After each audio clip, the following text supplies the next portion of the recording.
자, 안녕하십니까. 노보스 인더스트리 노사장입니다. 여러분들이, 많은 사람들이 기다려왔던 BMW X7. 뭐, 너무 비싸서 많은 사람들이 기대한 게 아닐 수도 있다라는 말도 상당 부분 인정할 수 있죠. 근데 X7은 사실 되게 많은 사람들이 저한테 문의를 했던 거고, 저 역시도 X5에서 차를 늘렸는데 과연 좋을 것이냐, 뭐 이런 것도 있고, 대형 SUV, 가족을 생각하는 우리 조금 여유가 있는 우리 아빠들, 가장 또 사모님 재무부 장관께서 딱 흔쾌히 허락을 해주셨을 때 사고 싶은 목록에 꼭 있는 차잖아요. 대형 SUV 중에서 가장 최고 정점에 있는 차가 아닐까. 물론 더 비싸고 뭐 이런 것들도 있죠. 그리고 이 시장에 이미 오래전부터 잔뼈가 굵은 벤츠 GLS도 있고, 에어매틱 스프링 기가 막힙니다. 딱딱하게 세팅을 안 하고 부드럽게, 제가 지하 주차장에서 이렇게 돌아 나가는 데는 다 이유가 있죠.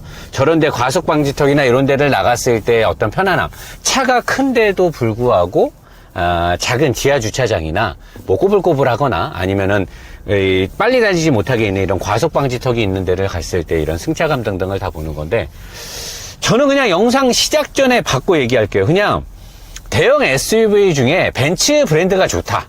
뭐 나는 돈이 있어서 롤스로이스 컬리넌 살 거다. 사세요. 아무도 말리지 않습니다. 사시면 돼요. 근데 차를 예전에야 우리나라 사람들이, 우리나라가 이제 수입차에 대한 어떤 이 보급이 그렇게 많이 되지 않았을 때는 브랜드 밸류빨이 상당히 높았어요. 무조건 브랜드를 지향해서 차를 골랐고, 디자인을 보고 골랐고, 물론 지금도 디자인에 따라서 호불호가 많이 갈리죠. 이 차의 앞모습은 사실 제가 그렇게 좋아하는 디자인이 아니라서, 이 돼지코가 너무 커가지고, 앞으로 BMW는 이 돼지코가 좀 작아진다고 하는데 지켜봐야 되겠지만, 자, 근데 어찌됐건 간에 이런 걸 두루두루 살펴봤을 때 대형 SUV를 사려는 아빠들, 가장들, 그 다음에 이런 차를 필요로 하는 남자, 여성분들이 이제 어떤 기준을 놓고 차를 살 것이냐를 봤을 때 사용의 어떤 편리성, 목적성, 이 여러 가지를 따진다라고 하면, 저는 사실 이 X7이 1억 초반으로 살 수 있는 대형 SUV에서는 최고의 자리에 있지 않을까라고 생각이 들어요. 그리고 이전에 내가 리뷰 이 아래급 시장을 평정을 했죠. 뭐 5, 6천만 원대 차들을 싹 다 리뷰를 다 끝내버렸는데, 뭐 가장 높은 점수로 운전의 재미와 동반한 뭐 가족을 위한 차로 익스플로러가 있었고, 완전히 가족만을 위한다면 혼다의 파일럿이 되게 좋은 선택이 될 것이다. 그리고 강인한 차체와 고속주행 안정성 등을 따질 때는 쉐보레 트래버스가 좋다. 여러 가지가 나. 그럼 노선 팰리세이드는 나가 있어. 대신에 팰리세이드는 값이 싸죠. 그 다음에 정비 용이성이라든가 메인터넌스에서 우수한 점이 있다라는 걸, 그리고 시내 주행만을 많이 했을 때는 가볍게 타기엔 좋다라고 얘기했고, 거기서 이제 위로 올라가게 되면 고급 SUV, 중량급의 SUV가 있는데, X5나 GL이나 뭐 아우디 Q7이나 여러 가지가 있는데, 거기서도 이제 호불호, 그리고 제가 평가한 점수가 왔다 갔다 하죠. 근데 대형급에서는 사실 사람들이 그래, 아니 그 비싼 돈을 주고 대형급을 왜 사냐 도대체, 그런 사람들이. 근데 아니에요. 만약에 집에 차가 2대만 있는데, 만약 경제적인 여유가 좀 된다라고 쳐봐.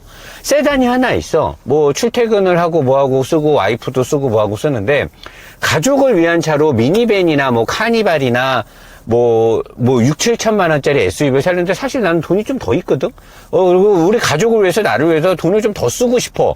근데 우리 가족이 꼭 5명만 타는 게 아니라 간혹 6, 7명도 타고 뭐 부모님도 태울 수 있고 이랬을 때 그게 되는 차를 사고 싶어. 근데 카니발이나 오디세이나 시에나를 사기에는 나의 어떤 소셜 포지션, 사회적 지위와 명성이 약간 좀 손해를 보는 것 같아. 그러면 이제 좋은 걸 사야 되는데 살 수 있는 차가 별로 없어요. 그렇게 따지면 이제 X7하고 GLS로 나눠지는데, 꼭 그렇게만 볼 게 아니라 X5 40i에 옵션이 조금 들어간 엠팩이든 뭐를 사면 걔네들도 어차피 1억 1, 2천이 훌러덩 넘어요. GLE도 가솔린 조금 좋은 거 사면 1억 1, 2천이 훌러덩 넘고요. Q7도 V6 가솔린에 옵션 조금 들어가면 1억 1, 2천이 훌러덩 넘어요. 얘가 신차 값이 1억 3천 왔다리 갔다리 하죠. 할인 좀 받고 사면 1억 2천 왔다리 갔다리 산단 말이에요. 그렇게 보면 얘가 가격이 넘사벽의 가격은 아니라는 거예요. 그래서 나는 X5나 GL이나 Q7을 살 수 있는 사람들도 충분히 이 차를 살 수 있다. 선생님, 저는 그렇게 큰 거 필요 없는데, 제가 늘 말하잖아요. SUV는 크고 다목적성이 있는 게 가장 좋단 말이에요. 저는 X5를 혼자 탈 거면 사지만 가족과 함께 탈 거면 무조건 1,000만 원이 더 들든 2,000만 원이 더 들든 이 차를 사라고 말하고 싶어요.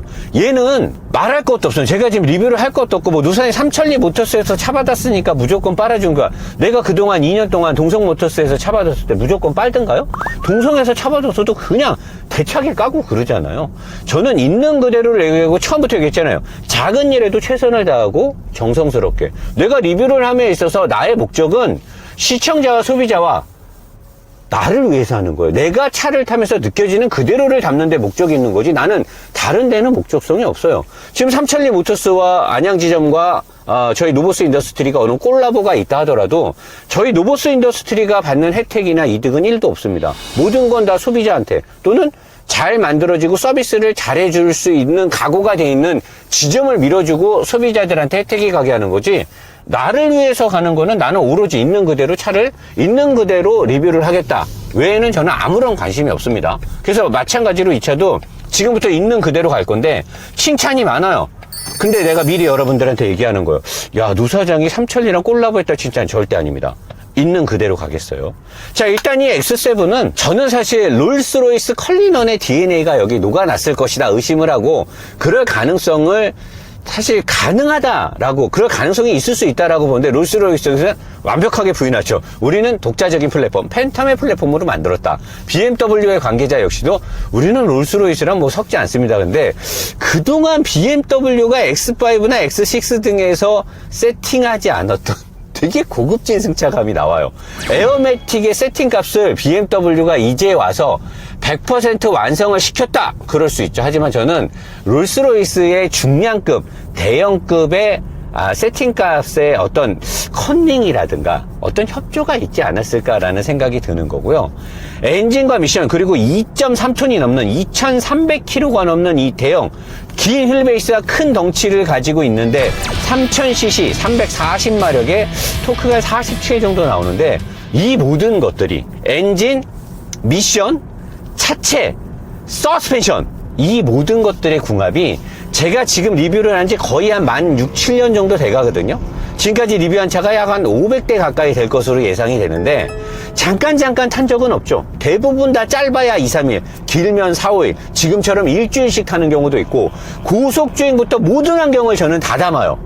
단언컨대 내가 지금까지 리뷰했던 모든 SUV를 다 총망라해서 이 차가 최고입니다. 물론 성능에서나 다른 일부 뭐 포커스를 두고 본다라고 하면 이 차가 분명히 처지는 것도 있겠지만, 가족을 위해서, 그리고 실용성, 다목적성, 그 다음에 나의 운전 재미와 기계적인 퍼포먼스를 봤을 때 이거만큼 완벽한 차는 쉽지 않을 거다라고 저는 딱 초반부터 말하고 싶어요.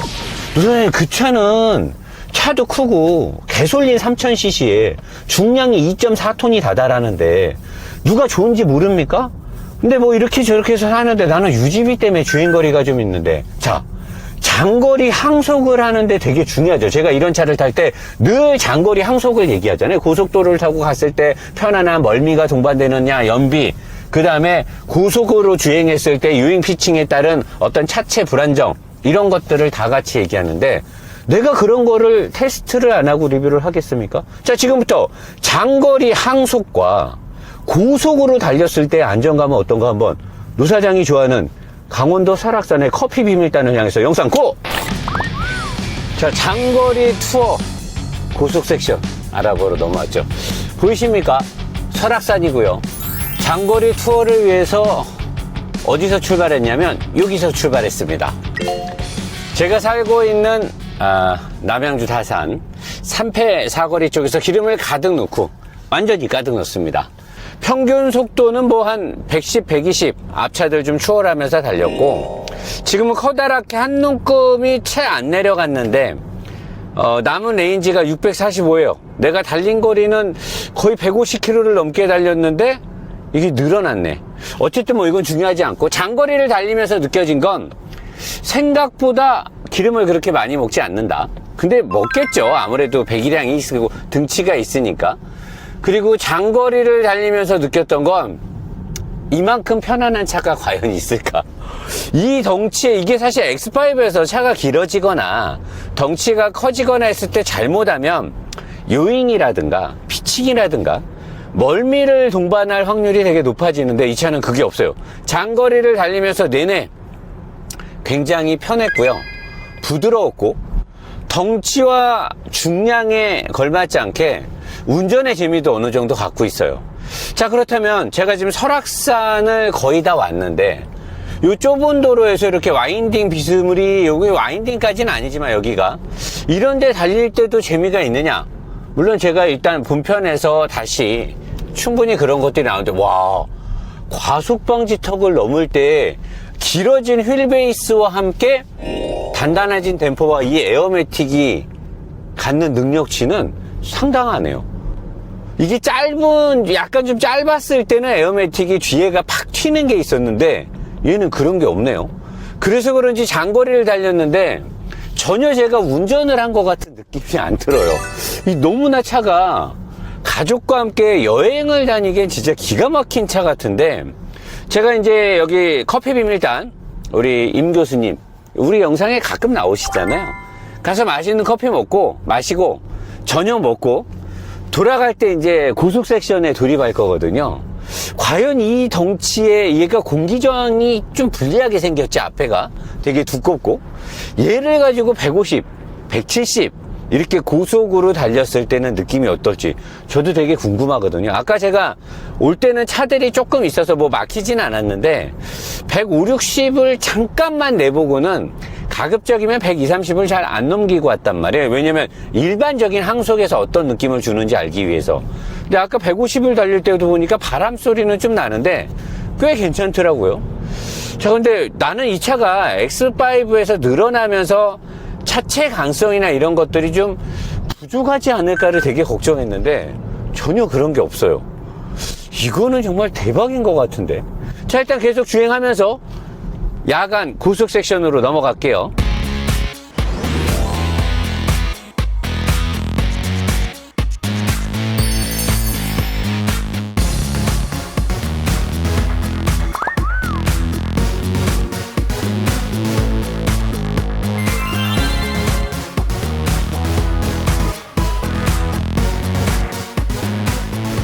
자, 커피 비밀단에서 커피 한 잔과 맛있는 식사를 끝내고 노사장은 지금 X7 고속 섹션 고속 주행에 들어와 있습니다. 기름은 아직 4분의 1을 채 안 썼는데 달린 거리는 약 180km를 달렸고요. 자, 지금 고속 섹션에서 140, 150, 160 요 정도 속도면 사실 2차급에서는 완전 고속으로 봐도 되죠. 대형급 SUV를 타고 뭐 200 넘게 달리는 미친놈이야! 뭐 그런 놈들은 없지 않겠습니까? 지금 달리는 걸로 봐서는 제가 아까 얘기했던 공기 저항이 좀 앞에가 투박해서 불리할 것 같지 않느냐 이런 식으로 얘기를 했는데, 앞에 라디에이터 그릴이 다 막히게 돼 있죠. 엄청난 돼지 콧구멍을 갖고 있는 키드니 그릴, 확장형 키드니 그릴을 갖고 있는데, 키드니 그릴은 콩팥, 그걸 뭐 어쩌고 저쩌고 한다는데 우리는 알 바 아니죠. 난유얼 비즈니스고. 어쨌든 앞부분의 본넷 끝쪽, 라디에이터 쪽과 헤드라이트 쪽이 너무나 각져서 커서 공기 저항에 되게 안 좋을 것이다 라고 저는 예측을 했는데 생각보다 그런 건 없는 것 같아요. 지금이 약 한 130 정도 되는 건데요. 앞차를 이제 추월을 하기 위해서 1차로로 들어와서 악셀을 밟으면 아까도 얘기했듯이 어마어마한 미션, 진짜 미션은 끝장납니다. 미션과 엔진은 그냥 하나의 기계라고 봐도 돼요. 전혀 어색함이 없고 모터처럼 그냥 하나로 도는데 180 정도 되니까 바람 소리는 좀 있는데 그래도 별로 없죠. 190, 200을 다가도 불안함이 별로 없어요. 에어매틱이 원래 고속에서 막강한 어떤 전투력을 요할 때는 일반 종발형 댐퍼나 일체형 댐퍼보다는 부족한데, 얘는 덩치가 크고 휠베이스가 길어서 그걸로 깔아뭉개고 뭐 그런 게 있어서 그런지 모르겠지만 고속에서의 안정감, 살짝 제가 빈정이 상하려고 그래요. 내가 타고 있는 M550i만큼은 아니지만 이 큰 등치에 이렇게 무겁고 SUV인데 어떻게 얘가 이런 느낌을 주는 거지? 살짝 좀 빈정상하려 그러네요. 얘가 너무나 고속 안정감이 너무나 좋은 것 같아요. 그리고 높은 속도에서 코너를 들어가서 돌릴 때도 지금 이 속도에서 이런 이게 인터체인지를 이 속도로, 야, 이게 이러면 안 되는데, 이등치가 이렇게 가면 안 되는데. 사실 K 자동차 동호회에 뭐 수지 뽕띠 큐띠 뭐 어쩌고 그 회원분 계세요. X7 오너분이신데 늘 X7에 대한 칭찬의 글을 엄청나게 써주시거든요. 나는 그래서 이분이 다른 차는 안 타보셨나? 왜 이렇게 X7을 맨날 좋다고 쓰는데 그럴만 하네. 내가 사과할게요. 우리 선생님, 의사 선생님이신데 내가 몰라봤네. X7이 이렇게 좋은, 차 고속에서의 어떻게 이 속도를, 제가 아까 그리고 좀 이렇게 달리면서 했는데, 이게 항속 투어 능력, 그러니까 장거리 투어 능력, 또는 실내의 넓은 공간에서 자녀분들이나 가족과 함께 타기에만 뛰어난 게 아니라, 물론 X5의 약간 좀 고출력 버전이나 일반 세단에 비해서는 당연히 운전 느낌이나 전투력이 떨어지겠는데, 이 엄청난 크기를 비해 보면 대박이에요. 제일 대박은 미션입니다. 이 차의 미션은 제가 지금까지 리뷰를 했던 수백 대의 차들 중에 가장 엔진과 차 덩치와 궁합이 잘 맞아요. 어마어마하게 세팅이 됐어요. 진짜 전기차를 타는 것처럼 미션이 없는 것 같아요. 그냥 엔진에서 바로 바퀴로 그냥 바로 동력이 가는 것처럼 이질감을 아예 주지 않는데, 이거 어떻게 돼? 이게 삼천리 모터스가 저랑 같이 콜라보를 하면서 첫 차로 X7을 준 데에는 어마어마하게 치밀한 계산이 있었을 것 같아요. 그냥 준 게 아니에요. 왜냐? 첫 거래인데 노 사장한테 분명히 잘못된 차를 주면 까일 걸 아니까 분명히 칭찬이 나올 거를 알고 있었던 거죠. 이 차가 좋았다라는 걸 우리 점장님께서 아신 것 같아요. 엄청 용의주도 하신대요. 이런 차를 나한테 주더니 어쨌든 끝장나면서 지금도 제가 아무렇지 않게 이렇게 얘기하는데 지금 속도가 140, 50입니다. 터널이니까 속도를 줄일게요. 터널에서, 왜냐면 제가 지금 늦은 시간에 달려서 앞뒤로 차가 없어요. 그래서 지금 엄청나게 달렸는데 속도를 줄이도록 하겠습니다. 120 정도로 줄일게요. 120 정도의 상속이, 이건 너무나, 지금 반자율 주행이 아닌데도 핸들을 놓고 편하게, 반자율 주행 한번 걸어볼까요? 어마어마하게 달릴 것 같은데, 130을 반자율을 걸어놓고 달리는데 너무나 편하게, 핸들 타각을 내가 안 걸었구나. 핸들 타각까지 한번 걸어줄게요. 핸들 타각 다시 한번 걸어보도록 하겠습니다. 모두 해갖고 핸들 타각까지 걸면 이제부터는 완벽하게 130에서 반자율 걸고 이 큰 등치의 차를 가지고 너무나 여유롭게 간다. 이거는 내가 봤을 때 제네시스 리뷰하면서 어떤 불특정 리뷰어들이 제네시스가 BMW보다 차를 잘 만든다, 완전 개뻥 아닙니까? 이 차를 보면 제네시스 GV80하고 기술 격차가 상당히 날 것 같은데 이 장난이 없어요. 지금 이거는 여러분들이 시승을 해봐요. 나는 이 차의 타이어가 사계절용이 아닌 서머 지향성이 이 약간 스포츠성 타이어가 들어간 게 납득이 됩니다. 나는 이 큰 등치에 가족과 함께 타는 차에 대한민국이 사계절이 뚜렷한데 왜 사계절을 넣지 않고 사계절 타이어를 안 넣고 달리는 스포츠성 타이어를 넣나 했더니 차가 잘 달려. 어마어마해요. 다시 일반 리뷰로 넘어가고요. 끝나기 전에 제가 다시 집 쪽에 도착해서 토탈 연비 확인하면서 일반 리뷰로 넘어가겠습니다. 자, 안녕하십니까. 노보스 인더스트리 노사장입니다. 그때 파일럿 때처럼 또 주차장에 와서 개별 설정은 지금 0으로 다 맞췄고 기름은 가득. 이번에는 안 들어갈 때까지 넣었습니다.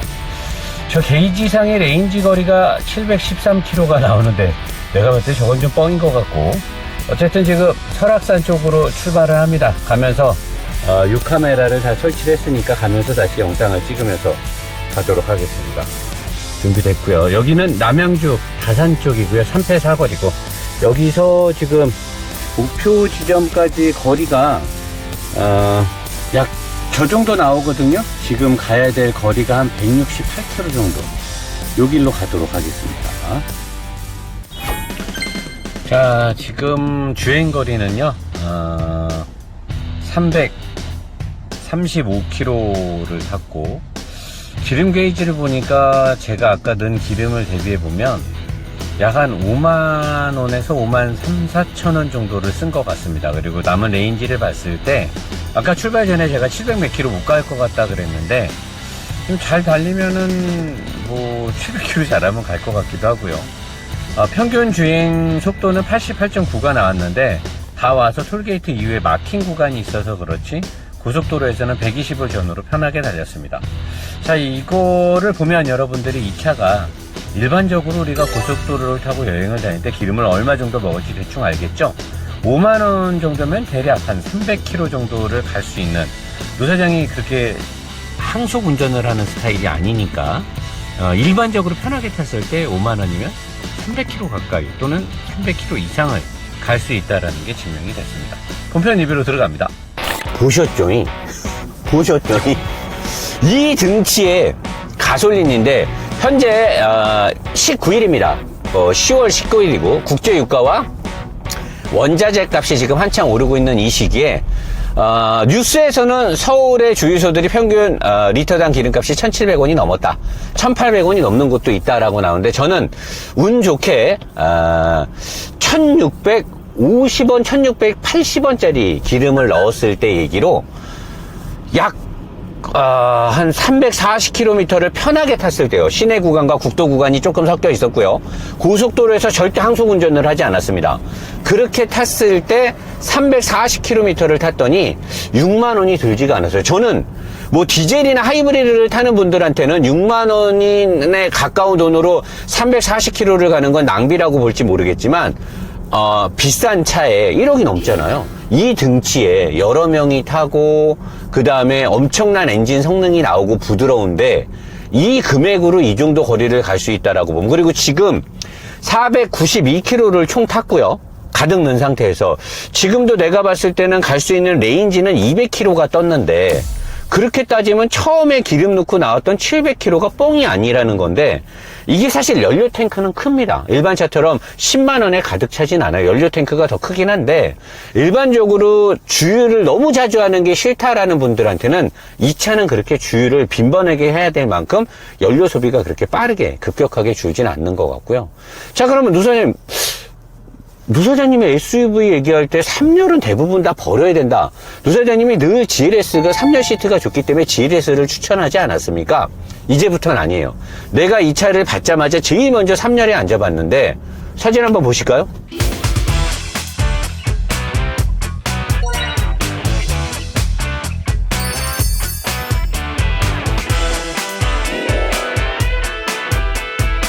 (2열과) (3열에) 완벽한 시트 포지션 플러스 다 차박 같은 거, 캠핑장 같은 거 갔을 때 외부에 쉴터나 이런 것들을 치고 뭐 이런 거 어닝 같은 거를 치고 차 안에서도 잘 수 있을 만큼, 아니 차 안에서도 충분히 잘 수 있게끔 완전히 판판하게 누워지는 시트의 배석. 근데 여기에 딱 단점이 하나 있어요. 얘가 5월 전동식이기 때문에 버튼을 누르면 움직이는데 이게 세워라 내워라 이게 너무 천천히 움직여가지고 성격 급한 분들은 뒤에 탈래다가 아마 숨 막혀 죽을 거예요. 이게 굉장히 천천히 움직여요. 의자가 안전이나 이런 것 때문에 그렇게 움직이는 것 같은데, 그거를 빼고는 시트의 구성이나 1열 너무 좋지, 2열 말할 거 없지, 2열의 가운데 자리도 굉장히 편하게 앉을 수 있고요. 3열까지도 하체 오리기에서 보셨듯이 얘는 미션을 최대한 낮게 설치했기 때문에 중간에 바닥을 판판하게 만들어서 2열도 굉장히 편하게 앉을 수 있고, 3열 시트도 저는 웬만한 의자에 앉으면 좀 불편하다고 항상 얘기하잖아요. 얘는 3열 시트조차도 진짜 너무 편하게 성인이 앉을 수 있게 돼 있기 때문에 나는 이 차를 타는 내내 단점을 못 찾겠어요. 지금 단점을 찾을 수가 없어. 자, 그러면 영상의 어떤 길이를 봤을 때 민성이가 곧 있으면은 이제 일부를 마감할 것 같은 이 느낌적인 느낌이 제가 들고 있거든요. 자, 지금 삼천리 모터스에서 어제 그제 하체 우리기 전에 나갔던 영상을 보면 지점장님께서 앞으로 뭐 시승 행사가 됐던 뭐든 코로나가 좀 안정되면 노사장과 박 팀장과 함께 콜라보를 통해서 여러 가지 행사를 통해 소비자분들과 시청자분들한테 좀 더 친절과 서비스를 다가갈 수 있게끔 이런 것들을 저와 함께 준비를 하는데 거기에 또 하나 더. 자, 노사장이 BMW 판매에 지대한 영향력이 있다라는 거 아마 BMW 관계자분들은 다 이해하실 건데 시청자분들도 그렇고 우리나라의 BMW의 판매량이나 매니아분들도 엄청 많아졌는데 노사장 그러면 노사장님이 BMW를 좀 팔고 노사장님도 돈을 벌고 뭐 이렇게 저렇게 다 안 되죠. 리뷰어가 차를 팔아서 수당을 챙긴다는 건 그건 리뷰어가 아닌 거예요. 내가 리뷰를 해서 좋게 말해서 이 차를 팔아서 거기에 대한 수익을 리베이트를 받는다. 그 공정하게 리뷰가 나갈 수 있겠습니까? 그거는 아니 될 말씀이고 제가 리뷰를 제작하는 목적성이나 저의 신뢰랑 맞지도 않아요. 자, 삼천리 모터스 안양 지점의 지점장님과 관계자분들도 그럼 노사장님의 베네핏을 뭘로 챙길까요? 없습니다. 저는 아무것도 필요 없고요. 제가 원하는 건 저의 좋은 평가, 그 다음에 잘 만들어진 이 하드웨어적으로 세팅이 잘 된 이 차를 사는 소비자분들이 다른 많은 딜러십도 있고 다른 많은 경쟁사들도 있는데 이 영상이나 또는 뭐 노사장을 좋게 봐서 산다라고 했을 때 그 모든 혜택을 소비자가 받았으면 좋겠어요. 지점장님께 약속을 받은 것들은 수요일날 나간 영상에서 보셨죠? 좀 더 친절하고 차 팔고 땡이 아니라 좀 더 서비스를 할 때도 좀 더 정성스럽게 해준다고 했고 거기에 하나 더 플러스. 자, 지금부터 이 영상이 나가는 이 순간부터는 여러분들이 BMW를 살 때 물론 지방에 계시거나 너무 멀면 어쩔 수 없어요. 하지만 제가 창원에 있는 동성모터스를 서울에 있는 분들도 많이 산 거를 봤을 때 저는 이 서울 수도권에 있는 분들이 삼천리 모터스 안양 지점에서 차를 사는 게 크게 문제가 있어 보이진 않거든요. 거리상. 안양 지점에서 일단 시작은 안양 지점만 합니다. 나중에 이게 이제 자리를 잘 잡으면 삼천리 모터스 전 지점에서도 가능하겠지만 일단 시작은 안양 지점인데 삼천리 모터스 안양 지점 왜 안양 지점이냐? 노보스 인더스트리 본진 뒤에 있어서요. 가까우니까 내가 이렇게 가서 관리 감독을 하기가 좋아. 서비스가 안 좋다. 내가 그냥 사무실에 뛰쳐서 뛰어가면 돼요. 내가 뛰어가면 10분 안에 갈 수 있는 거리야. 가서 내가 보고 내가 대신 따져드릴 수 있으니까 지점장님이 약속했거든요. 자, 서비스에 대해서 제가 매의 눈을, 저도 BMW 오너잖아요. 매의 눈을 뜨고 볼 건데, 지금 이 순간부터 삼천리 모터스 안양 지점에서 차종 불문 어떤 차를 사든 간에 노사장이나 노보스 인더스트리의 영상을 보고 일부러 여기 와서 차를 샀다, 계약했다, 출고했다, 평생 엔진오일 무료 교환 쿠폰이 나갑니다. 모든 차종 남녀노소를 불문하고 노사장이나 노보스 인더스트리 때문에 나는 일부러 여기 와서 차를 산다. 우리 집 앞에 BMW가 있는데 내가 친한 딜러가 있는데도 불구하고 노사장이 여기 지점장님하고 이렇게 콜라보가 됐다고 해서 나는 왔다. 그러면 서비스는 기본. 근데 여러분 가서 내가 이렇게 왔으니까 싸게 해달라 그런 말은 하지 말고 그럼 저도 양아치 되는 거고 할인은 똑같이 가야죠. 다른 딜러나 어디 다른 지점 경쟁사랑 똑같은 건데 더 해달라. 그러면 여기는 뭐 먹고 살겠어요. 대신에 서비스와 어떤 차종에 상관없이 평생 엔진 오일 교환 무료 쿠폰이 나갑니다. 진짜입니다. 지점장님께서 약속을 했고 전 차종에 대해서 되니까 거기서 사시면 되겠습니다. 자, 그러면 이걸로 1부 영상을 마무리를 하고요. 2부에서부터 모든 것들에 대한 면밀한 리뷰를 한번 살펴보도록 하겠습니다. 큐!